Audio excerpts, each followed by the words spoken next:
yang hendak mengganggu konsentrasi kami. Di dalam nama Tuhan Yesus Kristus, kami usir jauh-jauh dari ruangan ini. Kami usir jauh-jauh dalam hati kami dan pikiran kami. Biarlah kami sungguh-sungguh mengarahkan hati dan pikiran kami hanya semata-mata pada kebenaran firman-Mu. Berbicaralah ya Roh Kudus. Kami siap mendengar. Amin. Silakan duduk. Saudara, saya tidak menyangka bahwa di tempat ini ada gereja Nazarene. Saya pernah melayani di gereja Bethel Indonesia Rejosari. Tidak terlalu jauh dari tempat ini kan? Baru Pak Yonatan menghubungi saya dan baru tahu di sini ada gereja Nazarene. Bagi saya gereja ini sangat berarti. Mengapa? Karena tokoh sinode gereja Nazarene adalah anak dari rekan kerja saya di Jepara, seorang koster gereja Bapak Sumarto Bani. Dan atas karunia Tuhan, anak dari Bapak Sumarto Bani menjadi seorang doktor teologi dan jadi tokoh sinode. Sempat saya lihat wajahnya di televisi Borobudur, persis sama dengan bapaknya. Puji Tuhan. Terima kasih untuk Bapak Gembala yang telah mempercayai saya untuk menyampaikan firman Tuhan pada sore hari ini. Saya sempat bertanya kepada Pak Yonatan, kira-kira yang datang nanti berapa orang? Dan beliau mengatakan, ya rata-rata nanti kurang lebih 50 orang. Dari tadi saya berharap-harap bangku ini segera dipenuhi. Jangan-jangan nyanyinya tadi panjang-panjang nunggu yang 50 itu datang. Tapi sampai ngeden kok tidak ada 50 sampai sekarang ya. Tapi tidak usah berkecil hati. Yang kecil belum tentu berarti jelek. Segala sesuatu berasal dari yang kecil, bukan? Dunia diubah oleh 12 orang saja murid Yesus. Amin. Saya mohon walaupun Anda ini jumlahnya amat terlalu kecil, tidak akan mengganggu semangat saya dalam menyampaikan firman Tuhan. Haleluya. Saudara, kalau orang ditanya, Mas, ngerti enggak?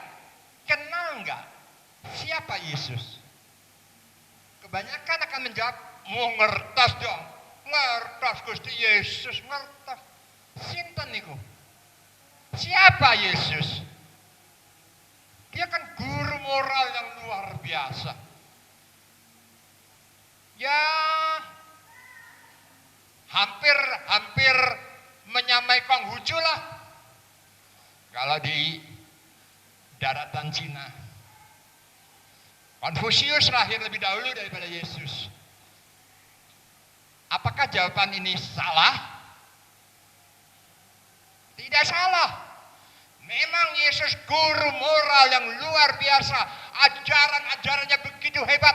Bahkan apa yang dikatakan oleh Konghucu dikoreksi oleh Yesus. Kalau Konghucu berkata, kalau kau tidak ingin orang melakukan sesuatu bagimu, jangan kamu melakukan sesuatu bagi orang itu. Kalau kau tidak ingin dijahati, jangan jahati orang. Kalau kau tidak ingin dirampok, jangan rampok orang. Kalau kau tidak ingin ditipu, jangan menipu orang. Kalau kau tidak ingin difitnah, jangan memfitnah orang. Itu Konghucu. Tapi Yesus mengajar lebih positif. Apapun yang kau inginkan orang berbuat padamu, perbuatlah demikian pada orang itu. Tidak negatif. Seringkali orang berkata, pokoknya kan saya tidak jati orang kan cukup loh. Saya nggak pernah jati orang kok. Saya tidak pernah ngapusi orang. Saya tidak pernah membawa lari istri orang. Belum cukup. Dosa yang seringkali tidak disadari adalah dosa tidak melakukan apa yang seharusnya dilakukan. Jangan harap Jangan pikir kamu tidak berdosa asal tidak mencuri, asal tidak memukul orang, asal tidak memfitnah, asal tidak berzina, asal tidak merampok. Belum cukup. Itu bukan tanda kamu tidak berdosa. Kamu sungguh berdosa kalau kamu tidak melakukan apa yang seharusnya kamu lakukan. Seringkali kalau kita lihat pengemis di jalan, kata, bukan urusan saya. Saya kan tidak buat dia mengemis. Saya kan tidak membuat dia miskin. Saya tidak memukul dia. Saya tidak musir dia. Kurang. Apa yang tidak kamu lakukan, yang seharusnya kamu lakukan, kamu sudah berdosa. Tapi saudara, walaupun Yesus memang guru moral yang hebat, Yesus bukan cuma itu. Orang lain berkata, Yesus itu nabi. Salahkah jawaban ini? Benar, dia nabi. Dia pembawa firman Allah. Dia nabi. Tapi bukan cuma itu. Kalau dia hanya sekedar guru, kalau dia hanya sekedar nabi, tidak perlu dia datang ke dunia. Sudah banyak guru, sudah banyak nabi. Kenapa harus ditambah dengan Yesus? Konghucu apa kurangnya? Buddha apa kurangnya? Lao-tzu apa kurangnya? Bahkan Muhammad apa kurangnya? Mari kita lihat Matius 16 ayat 13 sampai 17. Matius 16 ayat 13 sampai 17.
Kisah ketika Yesus bertanya kepada murid-muridnya pada waktu mereka berada di daerah Kaisaria Filipi. Menurut kata orang, siapa aku? Menurut kata orang, siapa aku? Kira-kira pertanyaan ini mudah atau sukar untuk dijawab? Mudah atau sukar untuk dijawab? Menurut kata orang, siapa aku? Hah? Mudah atau sukar? Siapa yang berkata mudah angkat tangan? Hah? Loh, kok sedikit? Siapa yang berkata sukar angkat tangan? Loh, kok imbang? Yang lainnya abstain. Raweruh. Saudara-saudara, memang sukar, tapi relatif lebih mudah daripada pertanyaan Yesus yang kedua. Menurut pendapatmu sendiri, siapa aku? Mensitir itu gampang. Katanya, kata Pak Pendeta, Yesusnya begini. Kata mamah saya, Yesusnya begini. Kata engkong saya, Yesusnya begini. Gampang kok, cuma mengutip pendapat orang. Kalau bener ya syukur, nek salah ya ora aku sing ngomong. Aku kan cuma nirokke wong dia, ya kan? Tapi Yesus ya puas dengan jawaban itu. Yesus kembali mendesak muridnya. Waktu Yesus bertanya, menurut kata orang, siapakah aku? Hampir, bahkan seluruh murid bisa menjawab. Tapi ketika Yesus mengajukan pertanyaan kedua, menurut kamu sendiri, siapa aku? Ceklakep. Tidak berani jawab, wedi salah.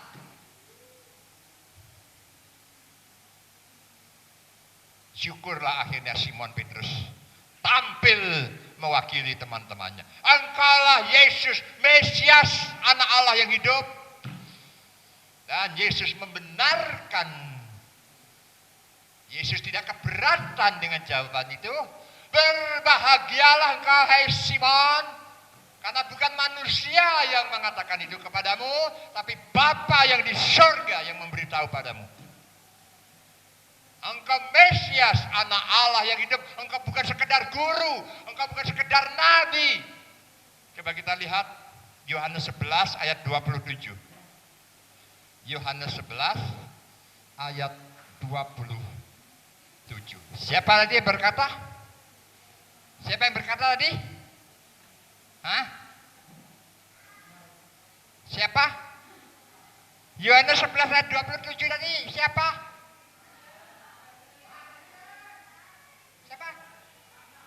Marta. Siapa Marta? Siapa Marta? Marta mempunyai saudara bernama Maria, mempunyai saudara laki-laki bernama Lazarus. 3 bersaudara ini sahabat karib Yesus. Kalau Yesus ke Yerusalem mesti mampir ke Betania, tidur di sana. Bahkan sempat Marta ini menjamu rombongan Yesus dengan keahliannya memasak. Marta berkata, aku tahu, engkaulah Mesias anak Allah. Yaitu pada waktu Yesus memproklamirkan, akulah kebangkitan dan hidup. Barang siapa percaya kepadaku, ia tidak akan mati. Dan barang siapa yang sudah mati dan percaya kepadaku, ia akan hidup untuk selama-lamanya. Kita lihat Yohanes 1 ayat 49. Yohanes 1 ayat 49. Yohanes pasal 1 ayat 49. Nataniel kepadanya, Rabi, engkau anak Allah, engkau raja orang Israel. Natanael, salah satu dari murid Yesus. Natanael juga mengaku Yesus bukan sembarang orang. Yesus bukan cuma nabi, Yesus bukan cuma guru. Kemudian kita lihat Yohanes pasal 20. Yohanes 20 ayat 26 sampai 28. Yohanes 20 ayat 26 sampai 28. Yohanes 20 ayat 26 sampai 28. 8 hari kemudian, murid-murid Yesus berada kembali dalam rumah itu, dan Thomas bersama-sama dengan mereka. Sementara pintu-pintu terkunci, Yesus datang dan ia berdiri di tengah-tengah mereka dan berkata, "Damai sejahtera bagi kamu." Kemudian ia berkata kepada Thomas, "Taruhlah jarimu di sini dan lihatlah tanganku. Ulurkanlah tanganmu dan cucukkan ke dalam lambungku. Dan jangan engkau tidak percaya lagi, melainkan percayalah." Thomas menjawab dia, "Ya Tuhanku dan Allahku." Thomas ini murid yang sangat kritis. Dia tidak gampang menelan apa yang dikatakan oleh teman-temannya. Pada waktu Yesus bangkit dan menampakkan diri kepada murid-murid Thomas pada waktu tidak hadir, Thomas di dalam keraguan, kegundahan, dan kegelisahannya karena Yesus guru dan Tuhannya mati di kayu salib, dikubur. Dia lebih suka keluyuran di luar daripada bersekutu dengan teman-temannya. Yesus hadir, kemudian teman-temannya memberitahukan Thomas, "Guru sudah datang, guru sudah bangkit." Percuma, kamu cuma omong kosong, tidak masuk akal. Tapi ketika Yesus mendatangi Thomas, ketika Thomas berkata, "Sebelum aku mencucukkan jariku kepada lubang bekas paku di tangannya dan lubang bekas tombak di lambungnya, aku tidak akan percaya." Yesus berkata, "Thomas, mari cucukkan jarimu ke sini, masukkan ke lambungku, dan jangan engkau tidak percaya lagi." Waktu itu Thomas gemeteran dan berkata, Ya Allahku, ya Tuhan. Saudara-saudara, Yesus bukan cuma guru, Yesus bukan cuma nabi, dia Allah. Pertanyaannya adalah, mengapa Allah yang tinggi, Allah yang maha kuasa, dia pencipta langit dan bumi, kok perlu-perlunya? Mengapa Yesus turun dari surga, masuk dunia gelap penuh celah, berdoa dan bergumul dalam taman, cawan pahit pun diterimanya. Mengapa Yesus menderita didera, dan mahkota duri pun diterimanya? Mengapa Yesus mati bagi saya? Kasihnya, ya karena kasihnya, kasihnya, ya karena kasihnya.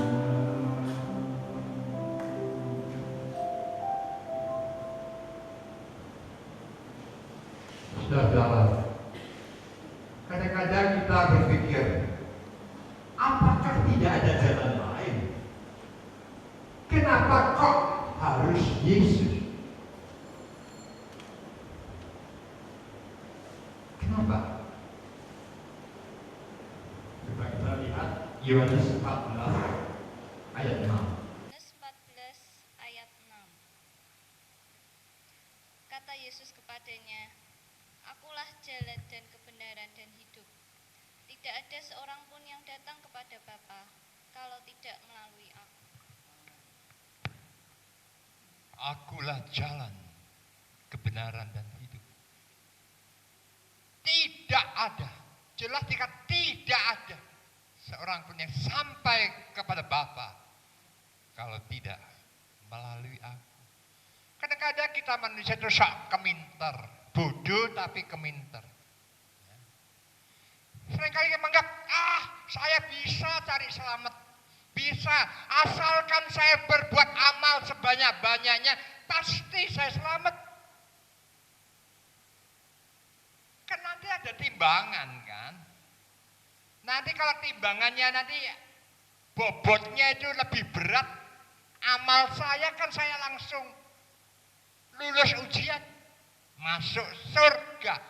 Bahkan surga tingkat yang paling tinggi, bahkan nanti saya akan dijamu dengan bidadari-bidadari. Waktu kecil saya pernah baca cerita, tokohnya namanya Baron von Munchausen. Sang Baron ini hobinya suka kia-kia, sightseeing, traveling, kemana-mana.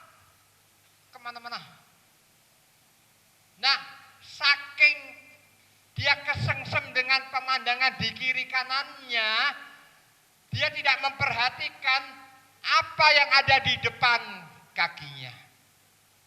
Tanpa disadarinya dia menginjak lumpur hanyut. Klep-klep. Saudara pernah lihat film di mana tokohnya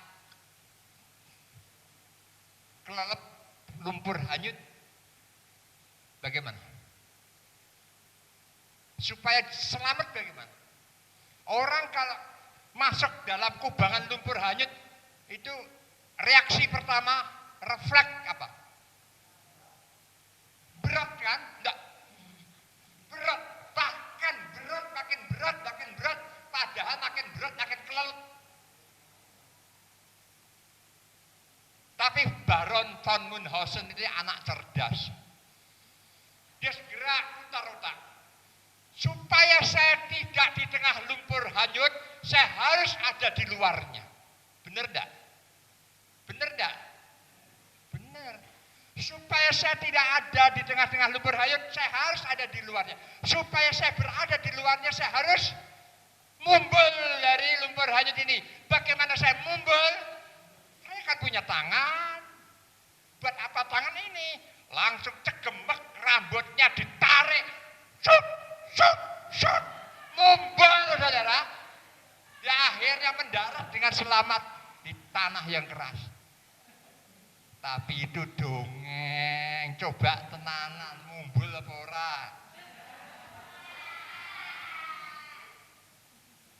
Jangan coba-coba. Tak mungkin itu, tak mungkin. Mustahil bin mustahil. Kadang-kadang manusia keminter seperti Baron von Munchausen. Amal baik, bisa masuk surga. Omong kosong.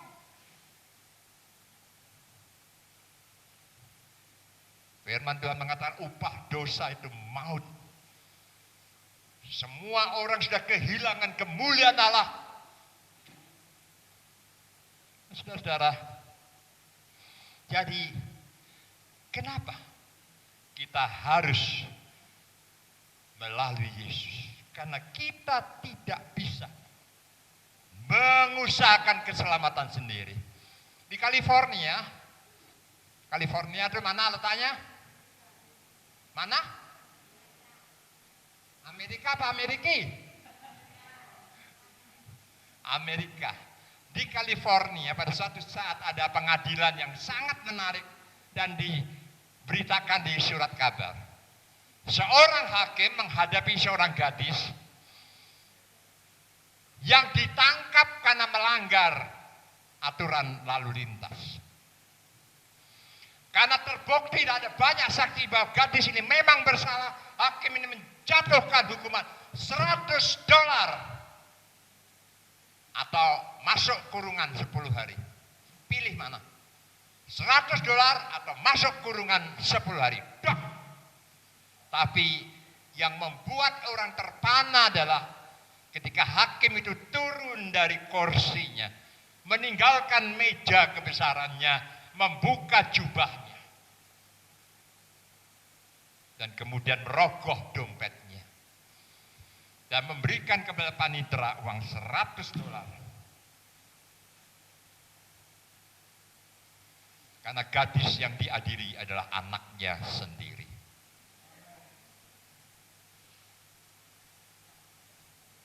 Hakim ini tidak bisa main ngawur-ngawuran. Hukum harus ditegakkan, salah ya dihukum. Tidak bisa kong kali kong, pat gulipat. Wah, anakku kok. Sopo sing wani ngelawan aku? Anakku kok. Ha, saudara, hukum jangan dibengkak-bengkokkan. Tapi hakim ini selain adil, dia juga punya kasih yang sejati kepada gadis satu-satunya. Dia menggantikan uang denda $100 itu karena dia tahu gadisnya tidak punya uang itu. Itulah yang Yesus lakukan bagi kita. Kitalah yang seharusnya menerima hukuman, tapi dia rela menggantikan saudara dan saya. Jangan anggap enteng itu, saudara. Kadang-kadang kita salah persepsi. Kadang Kristen itu gampang, Kristen itu murahan, keselamatan gratis. Apanya yang gratis? Mahal itu harganya. Harganya adalah darah Yesus yang tidak bersalah.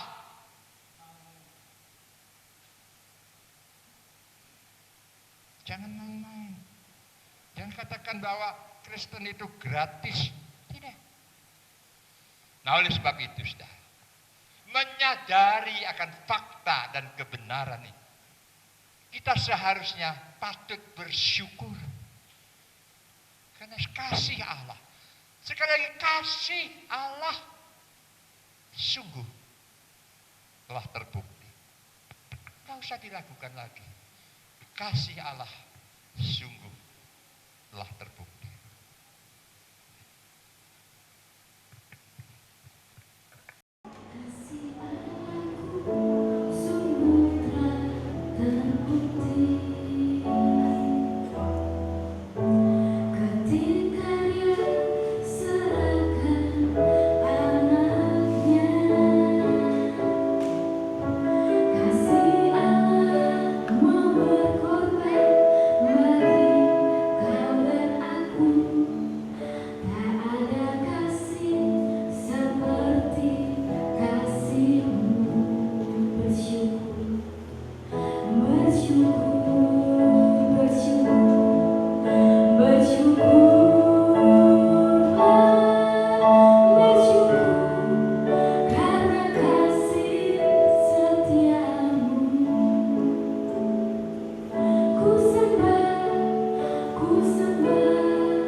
Dalam pengakuan iman rasuli, setiap pribadi Kristen mengaku, aku percaya kepada Yesus Kristus, anaknya yang tunggal Tuhan kita, yang dikandung dari Roh Kudus, lahir dari anak darah Maria, yang menderita sengsara di bawah pemerintahan Pontius Pilatus, disalibkan, mati dan dikuburkan, turun ke dalam kerajaan maut.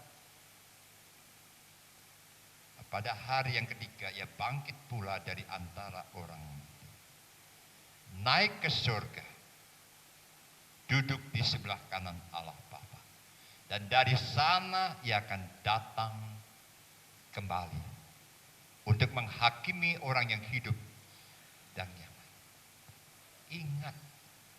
Ingat itu. Buat apa kita melafalkan itu setiap hari Minggu, setiap dalam kebaktian, kalau kita tidak ingat akan kasih-Nya. Jangan cuma hafalan, jangan cuma teori. Serap itu dalam hatimu, ingat kasih Tuhan, ingat kebaikan Tuhan, ingat kasih-Nya, ingat kebaikan.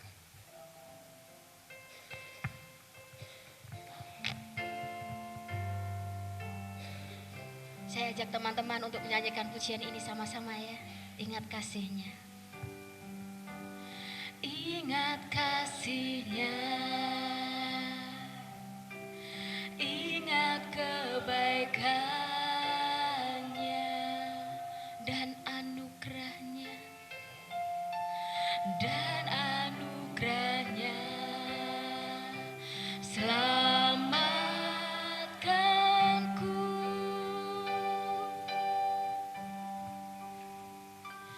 Sebab kasih-Nya setinggi langit, kasih setia Allah pada kita.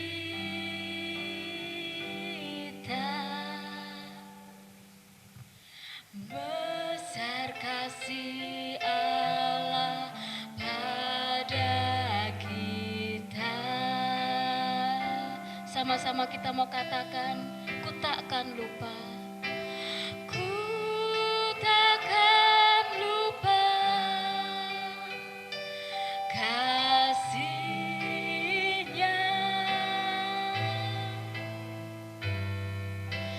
Ku takkan lupa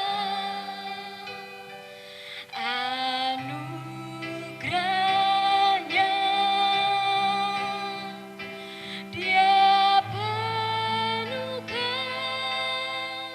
Dia penuhkan. Amin. Dia puaskan hasratku.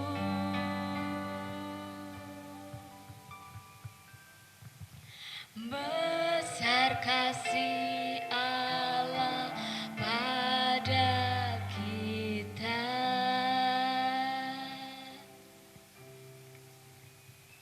Saudara, apa yang dihasilkan dengan pengorbanan Kristus? Apa yang dihasilkan dengan Dia tersalib, tergantung antara langit dan bumi? Penebusan dosa. Ya. Cuma itu? Tidak. Pembaharuan hidup. Hidup baru. Bahwa aku sungguh-sungguh diperbaharui karena pengorbanannya. Ia mengubah hidupku. Coba kita lihat 2 Korintus 5 ayat 17. 2 Korintus 5 ayat 17.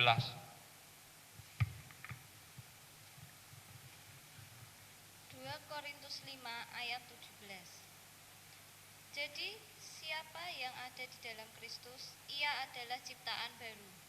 Yang lama sudah berlalu, sesungguhnya yang baru sudah datang. Iya.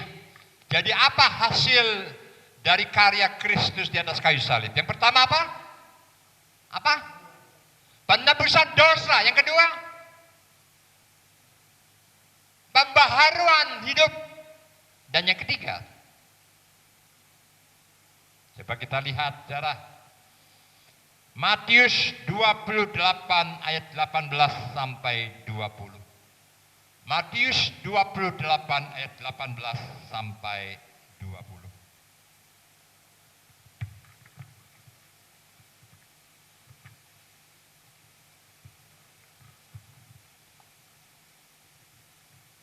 Matius 28 ayat 18 sampai 20. Yesus mendekati mereka dan berkata, "Kepadaku telah diberikan segala kuasa di sorga dan di bumi. Karena itu pergilah, jadikanlah semua bangsa muridku dan baptislah mereka dalam nama Bapa dan Anak dan Roh Kudus. Dan ajarkanlah mereka melakukan segala sesuatu yang telah kuperintahkan kepadamu. Dan ketahuilah, aku menyertai kamu senantiasa sampai kepada akhir zaman." Tiga ini. Penebusan dosa, hidup baru, dan janji penyertaannya. Kadang-kadang sebagai anak muda kita tuh tidak ngerti. Aku ini sekolah gopo ya. Kalau ditanya, kamu sekolah buat apa? Ben pinter. Nek sudah pinter, cari kerja. Nek sudah cari kerja, kawin. Sudah kawin, dua anak. Sudah dua anak. Bingung aku. Ada seorang ya, males-malesan di pantai. Ada seorang yang mendatangi, kamu jangan males-malesan. Ayo, rajin bekerja. Supaya apa? Supaya kamu bisa menikmati hidupmu. Supaya kamu nanti bisa tidak ngoyo hidupmu. Kalau kamu cari kerja tenanan, uangmu bertumpuk-tumpuk, kamu lah kok dadak repot-repot gitu. Sekarang pun saya sudah nyaman kok, sudah tengok-tengok, kok dadak harus kerja. Saudara, seringkali kita tidak tahu apa yang ada di depan kita. Katanya kalau terima Yesus semua lancar. Siapa yang ngomong begitu? Tuhan tidak pernah berjanji seperti itu. Tuhan tidak pernah menjadikan jalan lurus dengan berbagai macam bunga yang harum tanpa batu dan kerikil dan lubang-lubang. Tidak. Yang Tuhan janjikan adalah, aku menyertai kamu sampai pada kesudahan alam. Bukan hidup lancar, tidak ada masalah, tidak ada persoalan. Bukan. Selama engkau di dunia, engkau harus siap menghadapi masalah. Engkau harus siap menghadapi kesukaran. Engkau harus siap menghadapi kesulitan. Sakit, penyakit bahkan. Tapi bedanya adalah bahwa Kristus berjanji, dia menyertai. Oleh sebab itu, apapun boleh terjadi Tuhan, aku percaya. Hatiku percaya. Aku percaya. Saya ajak teman-teman untuk menyanyikan pujian ini ya. Saat ku tak melihat jalan. Saat ku tak melihat jalanmu, saat ku tak mengerti rencanamu, namun tetap ku pegang janjimu. Pengharapanku hanya padamu. Mari sama-sama katakan, hatiku percaya, hatiku percaya, hatiku percaya, selalu ku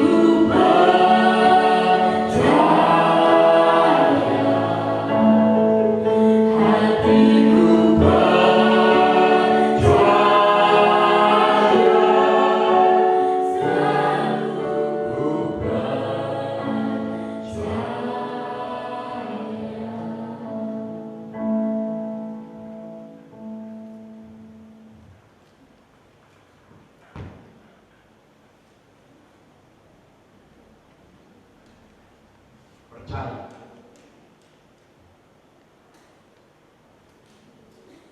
Kata kunci yang sangat berarti.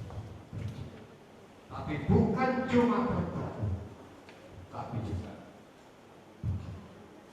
dalam bahasa Inggris dikatakan trust percaya dan coba kita lihat dalam Roma 6 ayat 11 sampai 13.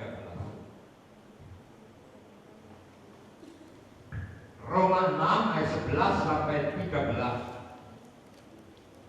Roma 6 ayat 11 sampai 13. Demikianlah hendaknya kamu memandangnya, bahwa kamu telah mati bagi dosa, tetapi kamu hidup bagi Allah dalam Kristus Yesus. Sebab itu, hendaklah dosa jangan berkuasa lagi dalam tubuhmu yang fana, supaya kamu jangan lagi mengikuti keinginannya. Dan janganlah kamu menyerahkan anggota-anggota tubuhmu kepada dosa untuk dipakai sebagai senjata kelaliman, tetapi serahkanlah dirimu kepada Allah sebagai orang-orang yang dahulu mati, tetapi yang sekarang hidup. Dan serahkanlah anggota-anggota tubuhmu kepada Allah untuk menjadi senjata-senjata kebenaran. Ada seorang pemuda, dia lulus S1 dengan nilai yang sangat gemilang. Tapi sayang seribu sayang, nilai tidak cermin. Pemuda ini sudah berusaha ke sana kemari mencari pekerjaan, selalu saja sorry, belum ada lowongan pekerjaan. Memang kami butuh, tapi cewek bukan cowok. Sorry ya, kamu kemudaan, kami cari yang sudah mantap. Waduh, kamu belum pengalaman kerja, masih ngebruntel, kami carinya yang sudah pengalaman. Sorry ya. Hampir putus asa pemuda ini. Untunglah dia memiliki seorang ibu yang menjadi single parents dan sungguh-sungguh setia, jujur, terkenal bakti dan ketekunannya yang bekerja bahkan sampai masa tua di satu perusahaan bernasib. Ketika ibu ini kelihatan murung, bosnya bertanya, "Ibu, kenapa ibu murung? Biasanya ibu tidak seperti ini."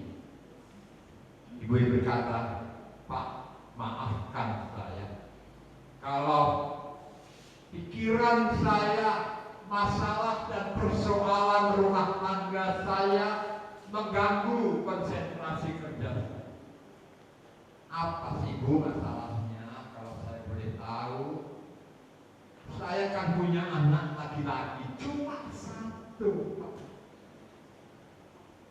Demi dia pagi tak ada sore, sore tak ada bengi, bengi tak ada esok, Pak. Nyungsang malek, sikil dari tangan jadi sikil demi anak saya.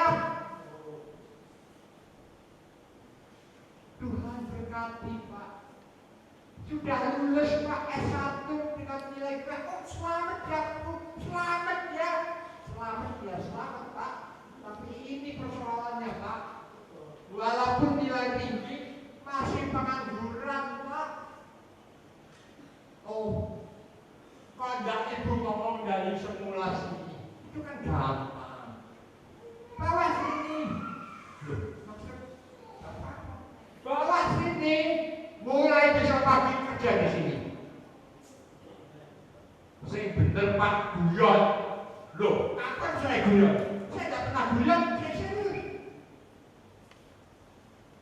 Bosnya berani berkata begitu karena sang ibu sudah membuktikan dedikasi yang tinggi. Lantas pemuda itu singkat cerita mulai bekerja. Seperti ibunya, pemuda ini juga rajin dan tekun, setia, jujur. Tapi yang namanya godaan. Pada satu rehat siang, ketika dia jajan di restoran di depan kantornya, tahu-tahu ketemu teman waktu di taman kanak-kanak. Suara jamu, suara ketemu. Ngerti-ngerti harus pada gede ini. Kita balik, kamu sekarang di mana? Gak ingat kamu, waktu dulu di TK, kamu berak di celana. Aja, ngomong gitu, bisik-bisik. Kayak TK, itu udah gede Pak. Nah, karena hubungan lama terjalin kembali, omong punya omong, kongko punya kongko, ya saling mengunjungi, akhirnya sang teman itu berkata, kamu itu sehari-hari itu kerja, ya kerja di kantor, sesudah itu, ya istirahatnya apa? Ya di rumah baca koran, lihat TV, cuma itu. Ya ini bodoh, jangan mana bodoh. Kapan memangnya? Ya tak ada. Apa? Ya iseng-iseng lah main kartu. Tidak totokan, itok-itokan, kurang totokan. Akhirnya permainan kartu menjadi kebiasaan kemudian. Lama-lama temannya bilang, nek main kartu ora totokan ora seru, tidak ada semangat menang. Ya totokannya ora kakek, ceban, berapa orang mau kamu juga di kantormu, bayaranmu gede, ceban ora ngerti, cuma buat memberi semangat. Ya bisa cebanan. Lama-lama cebanan ini kayak cilik, cepeding. Lama-lama nggak pecing, cetil. Padahal orang main kartu belum tentu selalu menang. Sekali kalah, berapa? Duit bisa dua kali kalah, kok kalah terus? 3 kali kalah mulai, 4 kali kalah dasar muda, asam kecut, mana ada asam tidak kecut, asam kecut. Aku kok kalah terus, kurang ajar. Kurang ajar kan dia sendiri, kurang ajar. Duit hilang, kapan balik ini? Caranya piye balik ini? Wah saudara itu baik hati, didatangi pemuda. Jangan kecil hati hai pemuda. Masih terbuka kesempatan bagimu. Cobalah lihat sekitarmu. Apa please? Begini pemuda, kamu itu kan pegang kas. Nah terus, itu duit-duitku kok. Itu duitnya kantor kok. Ngerti itu uang kantor. Jangan mencuri. Anak Tuhan tidak boleh mencuri. Itu iblis api ya. Iblis baik sekali ya. Nasihatnya Alkitabiah. Jangan mencuri. Nilai. Pinjem ora sama. Engko nek menang balekno. Akeh kok lagi itu masih banyak orang kan. Duit kan didodosi terus lama-lama bosnya ya curiga. Miber nanti apa ana tuyul. Akhirnya semua tuduhan menjurus kepada pemuda. Dia ditangkap polisi, ditahan dan diproses. Sang ibu, saudara bayangkan, sang ibu yang secara keras, disiplin, kerja keras, banting orang bersikapkan, membesarkan anaknya, mendidik anak ini, kalau anaknya, memberi anaknya kesempatan kuliah, tahu kebenaran, hancur hatinya, aduh. Waktu dia lulus S1 dari kerja nangisnya sampai ngeden-ngeden rantok. Apalagi nanti katanya, lulusan mana kamu nak? Lulusan bumi. Suatu sih kenapa lulusan bumi? Akhirnya ibu ini dalam kasihnya yang penuh dengan pergumulan, dia mendatangi bos. Bos, maaf. Sebetulnya yang mencuri uang kas ini bukan Anda. Yang benar. Tapi ibu ini sudah menata begitu banyak bukti-bukti palsu, sehingga tuduhan mengarah kepada sang ibu. Demi kasih kepada anaknya, dia rela. Akhirnya anaknya dibebaskan, ibu ini diproses dan dihukuman masuk penjara. Tapi ibu tidak rela dia jalani masa-masa kita yang penuh sukacita dan wajah yang bersinar dan berkinar. Dia jalani hari-hari. Dia menghitung hari dalam sel. Sampai akhir dia pikir-pikir anakku orang kabur. Di mana dia? Kok tidak pernah kunjung. Tapi sang ibu dengan kebesaran jiwanya masih coba menghibur diri, berkata, mungkin dia repot, mungkin dia lembur, kerjaan kantor bertumpuk sehingga dia tidak sempat mengunjunginya. Enggak apa-apa, ambil podo selamate, ora apa-apa. Sebulan, setengah tahun, setahun, setahun setengah, akhirnya tibalah waktu pembebasan. Sang sipir berkata, Bu, sudah siap semua Bu? Jangan ada yang ketinggalan Bu. Ya Pak. Loh, anak saya sudah diberitahu enggak Pak? Oh sudah Bu, sudah kami kabari Pak Ibu hari ini bebas. Kok enggak mau? Kok enggak ada? Tunggu di kursi. Sudah sejam belum datang, 2 jam belum datang. Mulai kok nggak datang? Dengan mata rambutnya dia tengok sana tengok sini. Mana anakku? Ibu yang kebesaran jiwa yang kembali menghibur dia. Nggak apa-apa. Mungkin anakku sibuk, nggak sempat untuk menjemput aku. Aku nggak bisa becak. Bukan becak, hotel becak, naik becak maksudnya.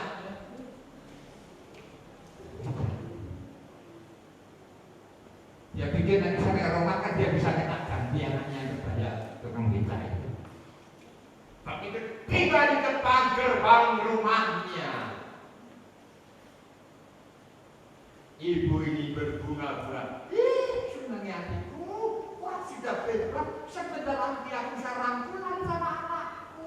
Aduh kangen kalau bebas. Buka gerbang. Pak, entah ini sedih ya Pak. Mangke ya Pak, bayarannya ya.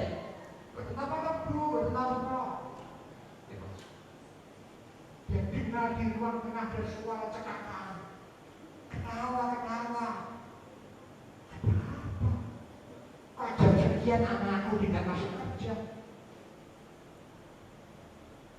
Kok ketawa habis takut? Ketika dia masuk ke ruang tengah, dia buka.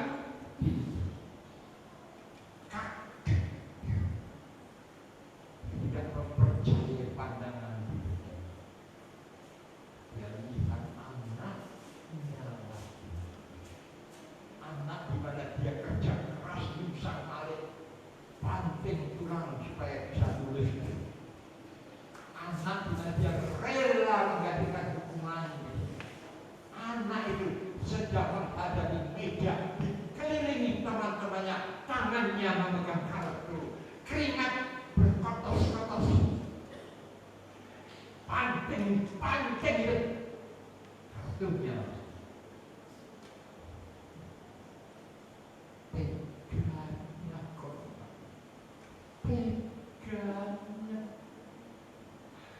Teganya Kona. Tidak ada artinya pengorbanan ibumu selama ini nak. Teganya. Dia langsung menjatuhkan dirinya di meja itu, di mana banyak uang dan kartu diserahkan.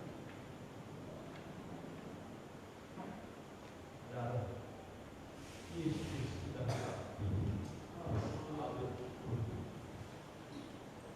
dia rela menanggung semuanya demi kau dan aku.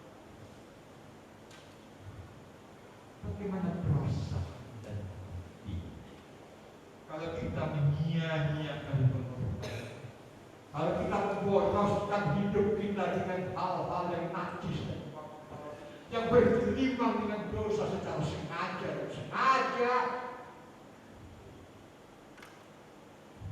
Mari kita duduk. Kita duduk.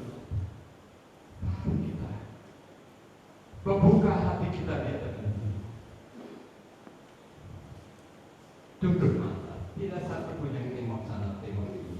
Sekarang urusanmu masing-masing pribadi dengan Tuhan.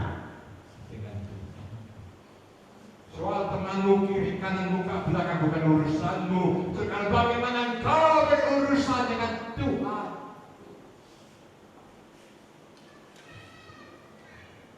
Posisimu di mana ayat ini? Apakah engkau sedang menyenangkan hati Allahmu? Atau engkau sedang menyayat hatinya karena pemberontakan dan pengkhianatan? Posisi. Apakah engkau seperti anak muda tadi yang tega menyakiti hati ibunya dengan bermain kartu, berjudi, tidak melupakan ibunya, tidak berkorban?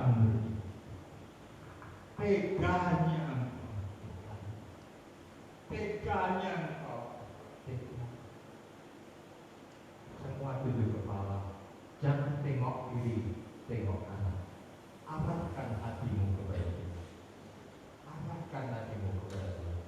Terlalu lama kau menghabiskan waktumu dengan hal-hal yang sia-sia, dengan hingar-bingar dunia ini, dengan segala macam games, dengan macam permainan komputer, segala waktunya. Tenangkan hatimu, konsentrasi, langsung kontak dengan Tuhan. Katakan, Tuhan, siapakah? Siapakah aku? Kita dengar mungkin secara lembut dia sekarang sedang